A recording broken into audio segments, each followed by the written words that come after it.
All right, well, today we're gonna be doing some major shop improvement upgrades. We have been slowly chipping away at dialing this thing in, working on the efficiency and the setup and the organization of it, setting up new equipment, all of those things. It's one of those things with a workshop, with a race car, with anything you build, it really takes time using it to get it to 100%. You're never gonna get everything you need in there off the bat. You've always got to kind of chip away at it, find things that you can improve and change and work in it to figure those things out. So that's what we've been doing.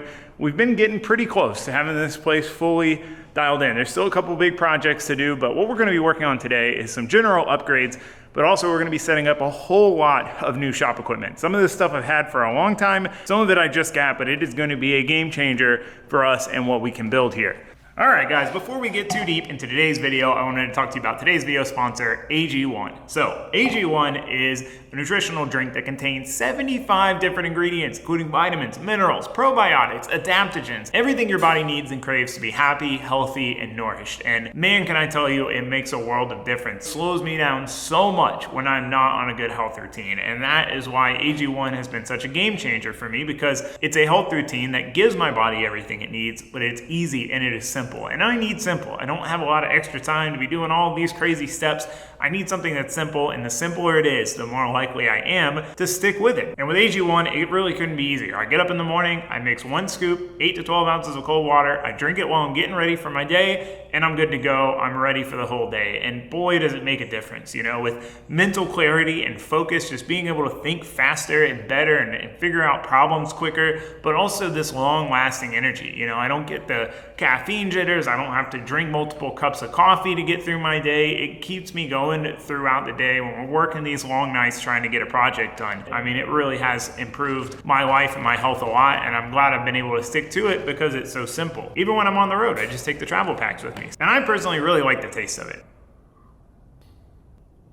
So, that being said, if you're interested in trying it out for yourself, seeing if it helps you out as much as it helped me out, go to athleticgreens.com/Taylor Ray with 2 R's to get started on your first purchase. Athletic Greens is going to give you guys a free 1-year supply of immune-supporting vitamin D3 plus K2, as well as 5 free travel packs with your first purchase. It's a great way to try it out and just see what you think. See for yourself. So, huge thank you to AG1 for sponsoring this video, but it's time to put this energy to good use and get back to work. We've also got to build out some shelving, some tables. We've got a lot to do. But before we get into any of that, we're going to finish up a project I started on in my spare time, and that was finally setting up my simulator setup. So I had this in my office for a long time. I wasn't using it that much. It was taking up a lot of space. And I finally decided to get a dedicated work computer, which meant I could turn this computer into a dedicated sim computer, which would allow me to finally move it out of the office. It always had to be next to the desk because that's where the computer was. So we moved it out here, and it's pretty much set the entire time. I wanted to mount a monitor on the simulator. Now, I went down the rabbit hole and wanted to redo the steering wheel mount while I'm in there, and then it just becomes this big project and you never do any of it. So I decided to just take the time the other night and whip up this quick monitor mount. And I'm honestly pretty happy with how it came out. I used the default monitor mount plate here, so it just clips in like it would to a normal base. It mounts to the steering wheel base. It's sturdy, moves with the whole thing. So I think it'll work. I'm pretty happy with that. So we got that set up, went ahead and cleared the computer out. So we're gonna be starting from absolute scratch. This computer got so cluttered up over the years. So we're gonna start from the very beginning again, like a brand new computer, and just re-download only the things we need. Now, the problem is, to do that, we need internet. Now, we do have a router out here. It is right over there, and we could use a Wi-Fi adapter, but I would really like to hardwire it. I know if I put the Wi-Fi adapter in and I get it working, I'm never gonna go back and hardwire it. So before I mess with it any further, I wanna hardwire it and get that done and dusted out of the way, because I wanna do it right the first time. And again, if we don't do it now, we'll never do it. So that being said, we basically gotta route an Ethernet cable from here up right along this conduit all the way across and then down and then into the computer. It's gonna be a little challenging to reach some of the spots, but I think we can get it done. So before we do anything else, before we start setting up a lot of this equipment and other things we got going on, I wanna get this project wrapped up just so this thing's done, working, and finished. So I'm gonna quit jibber jabbering, get to work.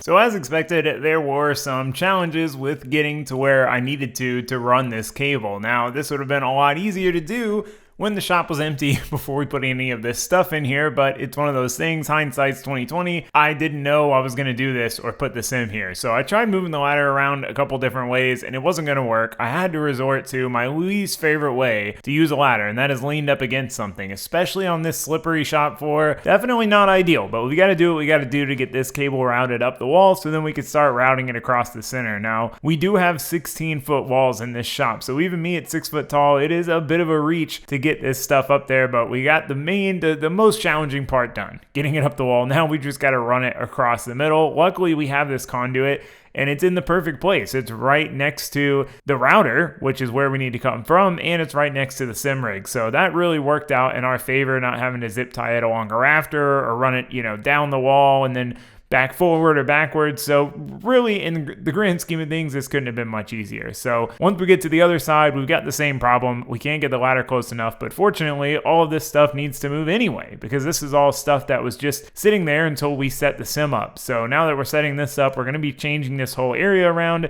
We can just move it out of the way and make our lives easy this time. So we've got it routed down the wall. We got it routed across the top. We're ready to go. All we got to do is get this cleaned up. We don't want a bunch of messy cables hanging around here. Get it tidied up, hooked up to the computer, and then we can finally go on the internet. And the first thing you do on a new computer when you go on the internet is you download a new web browsing software, because nobody uses Microsoft Edge, i.e. Internet Explorer. All right, we finally got the simulator set up, figured out, and sorted out. A lot of tinkering. These sim setups are like project cars. If you let them sit for a while, they've got issues. You got to tinker with stuff. But I mean, in this case, it's almost like we took our race car and refreshed it during the off season, and we're testing it. We're doing our first test session, working the bugs out. Just a lot of little things, all the different stuff, and as you get more complex like this setup, the more stuff's involved. You got software for the motion platform, software for the wheel, software for the game, and all this stuff. So anyway, moral of the story is we finally got all the drivers figured out, all the setup figured out, and everything's working. There's still fine tuning to be done on the wheelbase and on the motion, and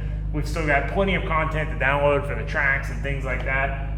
Someone's building my vet in the game, so we're gonna be able to play my vet soon. But this is the first test with the monitor, and so far I am pretty freaking hyped. VR is one of the reasons, once I switched to VR, I stopped playing anywhere near as much. Just because it was kind of tiring, it wore you out. I've been wanting to do this for a long time, and I'm really happy we finally did. And like I said, it's feeling pretty good. So we're gonna go hit a quick rip real quick.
It's so much better with the monitor. Clothes are on out. We got it working. All right, now we're gonna get to actual work. We're gonna start with these two boxes. Give me a razor, can I? It's right there, Dad. Wow, thanks, son. All right, so our first box here. I've had this stuff since, if you follow along regularly, since the previous shop. I literally got it while I was still in the old shop, and I couldn't set it up because there was no room. Because we only had a 16 by 30 indoor space. And then it went in the container, and out of the container. And in this shop, and finally time. What's in the box?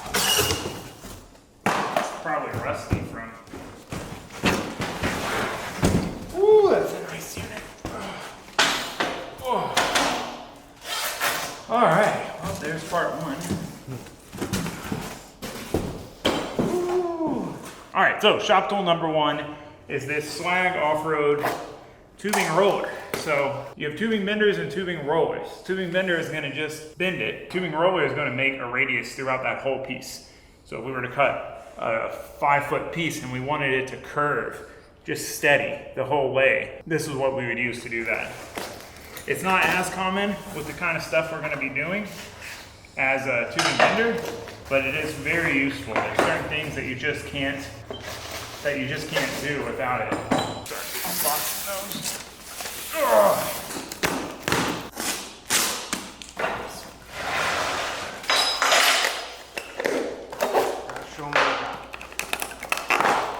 Alright, we're just gonna kind of assemble this. We don't need to use it right this second. We haven't done a ton of tube stuff yet, but that's partially because we haven't had the tools set up to do the tube stuff. Tools, one thing I've learned with tools, especially shop equipment and stuff, is, you might think of 10 reasons why you're gonna use it before you buy it. And then once you have it and you start using it and you kind of implement that thought process of using it, you have 100 reasons, Before I had a welder, I could not think of much stuff I was gonna do with a welder. And then once I got my welder, I just looked at everything differently. Like, now that I know I can weld this, I'm like, oh, well, let me just, weld 2 pieces of plate together, or I have no idea if I'm doing this right. I gotta reconsult the instructions. So Minos Way got to work on putting this thing together and checking everything out, making sure we have everything and we're not missing anything, because we are gonna need to use this on a project we've got coming up. So luckily, this thing comes pretty much fully assembled. There really isn't all that much we've got to do, really just setting up which tooling we're gonna use for which kind of project. So we decided to build it out with the flat bar rollers. I think that's what I'm gonna use it for first, is rolling some curvature into some flat bar pieces. So we get those in, get that all set up, kind of figure out how it all goes together, and then work on getting the DRO on, so that way we can see what our measurements are and have repeatable bend radiuses, and that's really all there is to it for this one. All right, we got this thing all put together with our DRO. It's pretty sick that they include that with the kit, because we can repeat our measurements. So we're gonna zero it, this is all the way up. So as we go down, see that number increasing.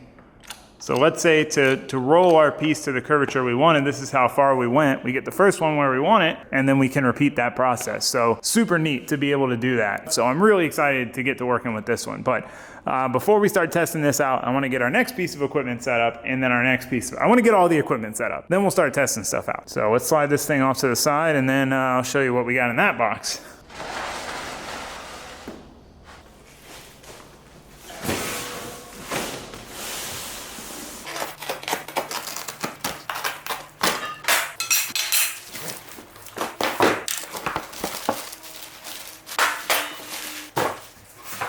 All right, so this is a Rogue Fab tubing bender. There's a lot of different tubing benders on the market, but when I saw theirs has a lot of advantages over a lot of the other options. Just the ways you can bend things, how tight you can keep your radiuses, how easy it is to keep everything square. It's just a really, really nice setup. So we got all the pieces. We just got to figure out how to put the puzzle together. So I believe they sell a version of this that's already put together, but in my eyes, if I can't put it together, then I'm not ever going to be able to use it anyway. If I'm the type of person that's going to use it, then I'm going to be able to put it together. So I decided to just get the kind of build it yourself kit. That way it'd be a fun little fab project. We could put it together ourselves and save a little bit of money. So we started putting it together and we realized that we put this plate on backwards. So we're already not off to a great start in that sense. We didn't do a great job on reading the instructions. I didn't even notice that this slot was oblong and not symmetrical. It's something I should have paid attention to. So I had to suck it up, cut the tacks off, and then flip it back over so that we could tack it on the correct way. It's definitely one of my least favorite things. I do everything I can when I'm building stuff to avoid having to cut tacks. Cutting tacks is just always tricky,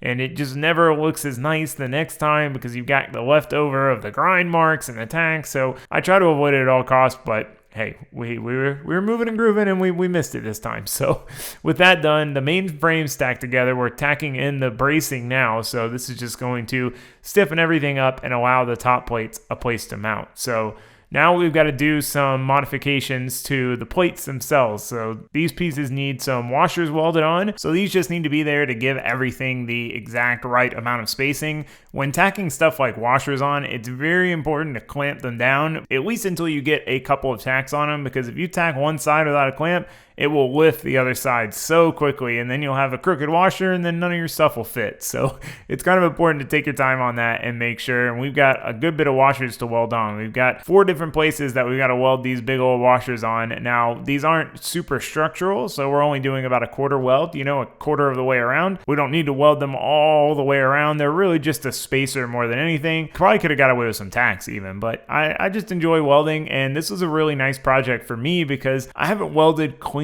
mild steel in a while. I'm usually welding something out of the scrap pile, something quick. I make a lot of stuff bracket wise out of aluminum, and mild steel is so much easier to weld cleanly. So I don't know, it was just a good fun little project for me to try to do some nice looking welds on some nice clean mild steel. So with that done, the frame's done, we're getting the top plates on. So these are really critical. We've got to make sure that we get these exactly in the right place, squared up, the right distance between them all the way up or down, or nothing else is going to fit. So we really got to take our time here. All right, well, we've got the framework of our tubing bender all put together. Everything's tacked up.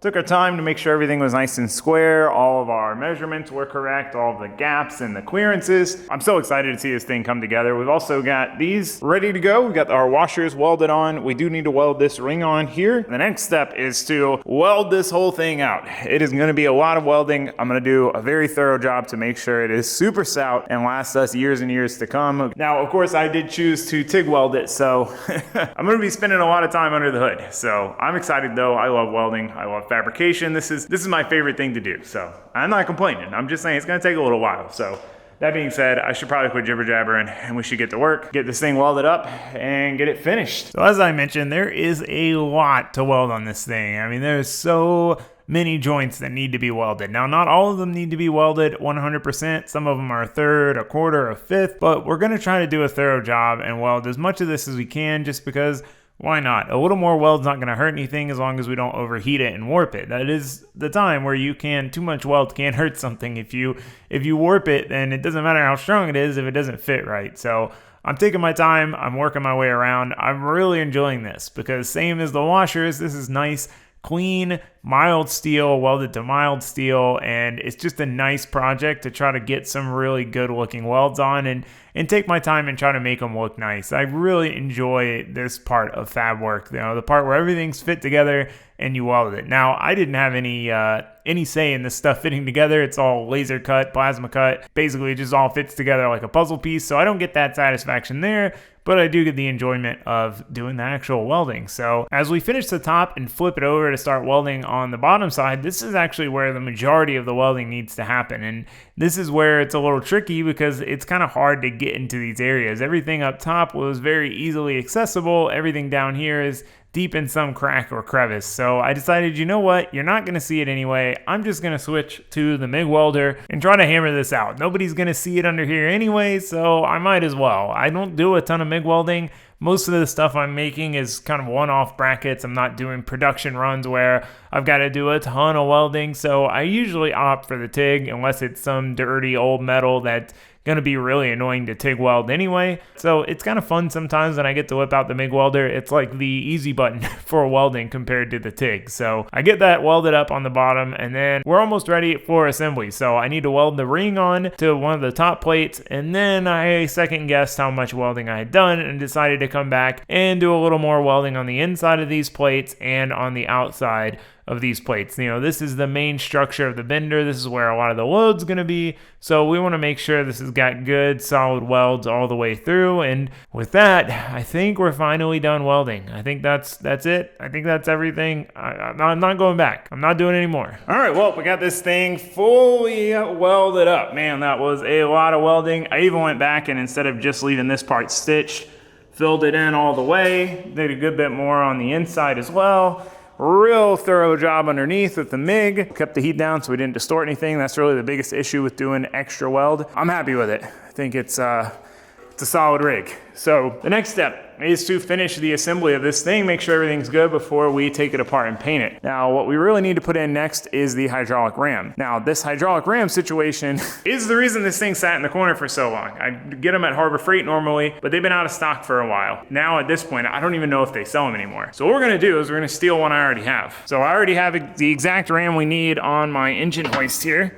So this is an air over hydraulic ram. So you put air in here, you push this lever down, which this thing seems to be a little stuck. Air comes through, pumps it up. So you don't have to actually physically pump it up. So yeah, we need to get that on, and then we basically assemble everything else around it. So, whole lot of jibber jabber to say, we're gonna get back to work.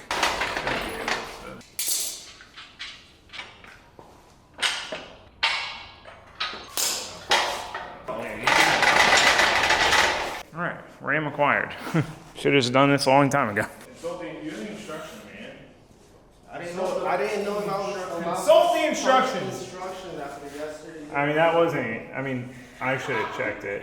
I mean, as someone who fabricates, I should have noticed that this hole is not symmetrical. And then like, is this the right way? Yeah. After joking around about whose fault it was that we had to cut the tacks and re-weld the plate on, we started getting to the actual work of putting the hydraulic ram in and then putting everything else around it. So we've basically got the one side plate, then our die goes in the middle, and then the other side plate goes on, and one big pin goes through them. So one neat thing they did here is since you've got to take these off to swap that die out if you're switching material sizes, they used pins instead of using bolts and you having to break out the tools. You just pull a cotter pin, pull the pin out, and then you can swap everything around. So this honestly went together pretty dang easy, all things considered.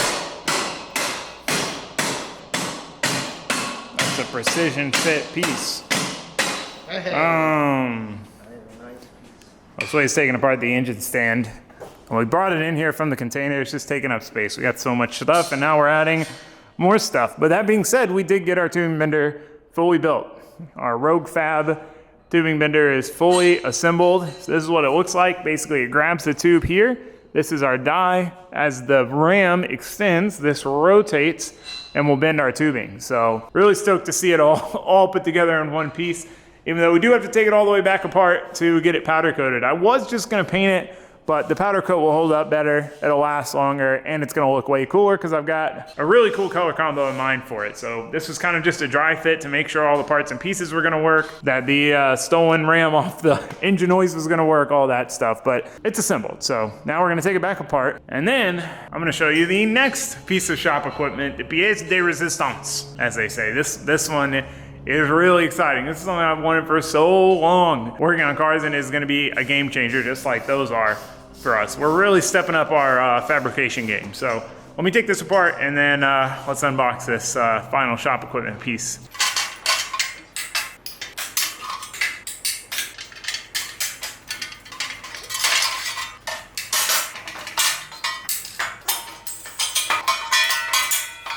All right, here is the last piece of shop equipment for right now. This is the big one.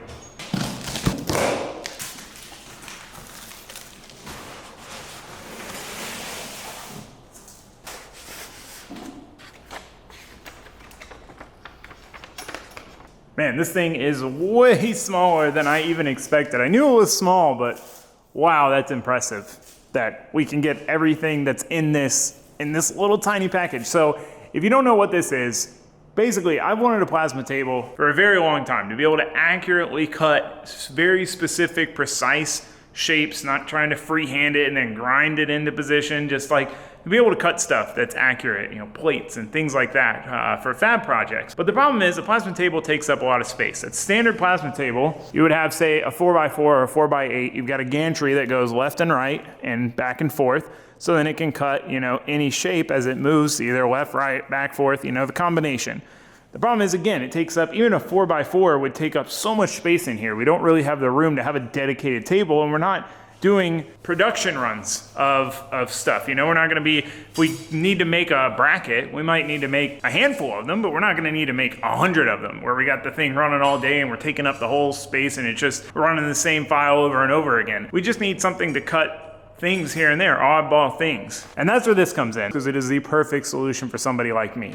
This is an ArcDroid CNC plasma, so it does the same thing, but it has this crane here. So when you're done with it, you can fold it all up and it doesn't take up much space, but then you have a really big footprint you can cut with. So it's so cool. I can't get over it. I've wanted one of these for so long now.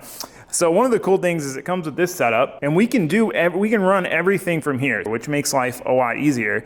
Now, one of the really cool things is I'm just now messing with this thing. So trace, we'll probably have to calibrate it, but we can use this pin. Let's say we make a cardboard template.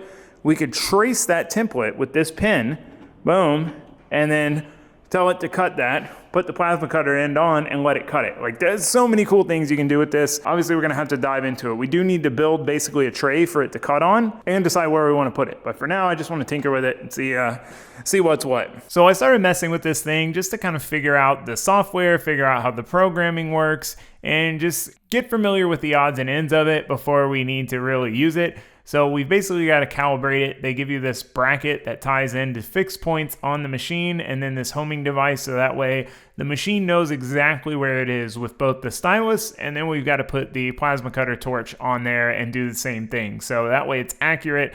It knows whatever position the arm is, where that is in space, because obviously it needs to know that to do its job correctly. So we get that all set up, and then I wanted to try out a simple trace procedure. This is probably what we're going to use this thing for the most often, is tracing something and cutting it. So I wanted to see how that worked.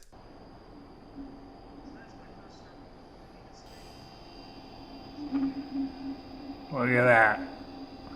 Obviously my trace is just random squigglies, but you can see how it's following my trace exactly.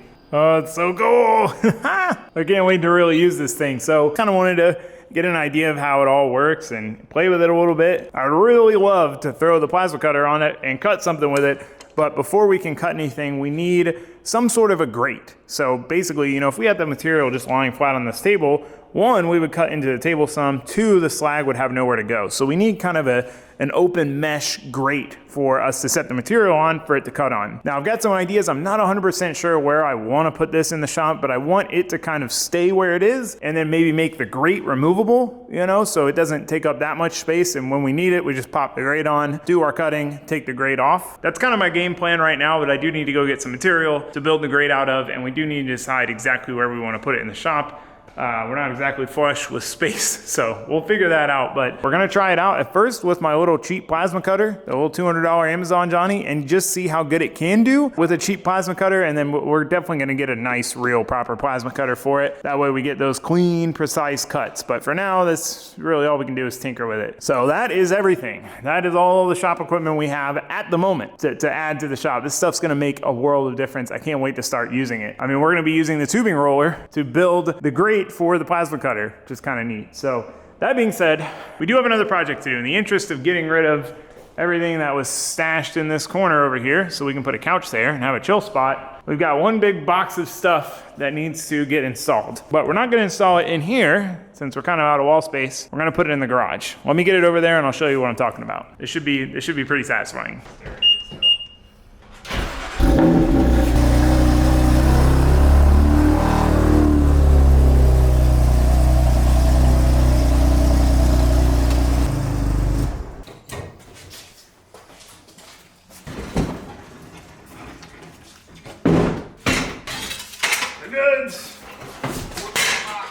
All right, so what we have is the Milwaukee Packout wall plate system.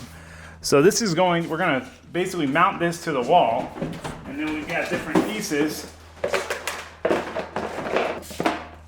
that will clip into it. So again, we were gonna use this for the shop, but we ran out of space, and I keep kind of the lawn and garden stuff in here. I keep the power sports stuff, the bike and stuff in here, so I think this is a better place for it. So we're gonna hang this up on the wall and hang up our little attachments here.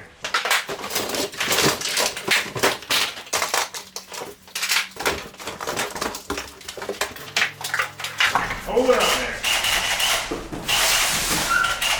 So this wall being pretty empty was kind of the ideal place to put this. We've kind of got every other wall area taken up with some sort of storage, whether it's tires or the go-kart or things like that. So this was the best place we could find. And fortunately, this being a block house, like most houses in Florida. We don't have to search for studs or do any of that or worry about drywall screws or wedge anchors. We basically just use a Tapcon drill some holes, and use some Tapcon concrete screws, and we're good to go. So that definitely made hanging the plates themselves a pretty quick process. There's not much I dread more than trying to find a stud and get it right in the center of the stud and try to get the spacing right, figure out which hole set to use. So anyway, this went easy, just some concrete messy dust to deal with and clean up. But our walls plates are hung, so now we've got to decide what we want to put where. So decided to put the lawn and garden stuff, since it's long, on the shorter aisle. That way we're not wasting the space below, we're not able to put anything there. And then we can put the more intricate organizers on the other plate system and hang up a lot of our car wash stuff and all of the random garage supplies and equipment that you accumulate and end up with and need in a garage, and keep it all nice, organized, and individual. So worked out pretty well, the placement of this. Look at that. That's pretty satisfying.